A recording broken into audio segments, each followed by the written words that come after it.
መጽሐፈ ኢዮብ ምዕራፍ 13 እነሆ ይህን ሁሉ ዓይኔ አየች፣ ጆሮዬም ሰምታ አስተዋለችው። እናንተ የምታውቁትን እኔ ደግሞ አውቃለሁ። ከእናንተ የማንስ አይደለሁም።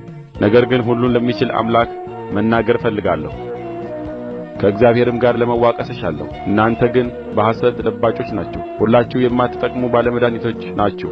ምነው ዝም ብላችሁ ብትኖሩ ይህ ጥበብ በሆነላችሁ ነበር። አሁንም ክርክሬን ስሙ፣ የከንፈሬንም ሙግት አድምጡ። በውኑ ስለ እግዚአብሔር ሐሰትን ትናገራላችሁን? ስለ እርሱም ሽንገላ ታወራላችሁን? ለፊቱስ ታደላላችሁን? ስለ እግዚአብሔርስ ትከራከራላችሁን?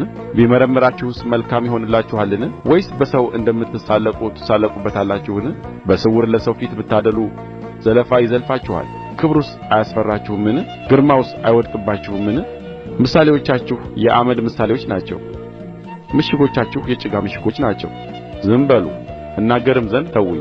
የሆነው ነገር ይምጣብኝ። ሥጋዬን በጥርሴ ይዛለሁ፣ ሕይወትንም በእጄ አኖራለሁ። እነሆ ቢገድለኝ ስንኳ እርሱን በትዕግሥት እጠባበቃለሁ።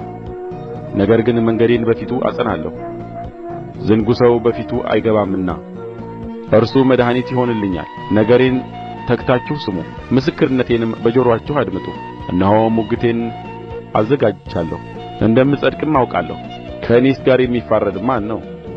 አሁን እኔ ዝም ብል እሞታለሁ። ነገር ግን ሁለት ነገር አታድርግብኝ፣ የዚያን ጊዜ ከፊትህ አልሰወርም። እጅህን ከእኔ አርቅ፣ ግርማህም አታስደንግጠኝ። ከዚያም በኋላ ጥራኝ፣ እኔም እመልስልሃለሁ። ወይም እኔ ልናገር፣ አንተም መልስልኝ። ያለብኝስ በደልና ኃጢአት ምን ያህል ነው?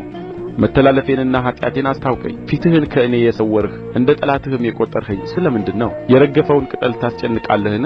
ወይስ የደረቀውን ዕብቅ ታሳድዳለህን? የመረረ ነገር ጽፈህብኛልና የሕፃንነቴንም ኃጢአት ታወርሰኛለህ። እግሬንም በእግር ግንድ አግብተሃል፣ መንገዴንም ሁሉ መርምረሃል። የእግሬን ፍለጋ ወስነሃል። እኔ እንደሚጠፋ በስባሳ ነገር ብልም እንደሚበላው ልብስ ነኝ።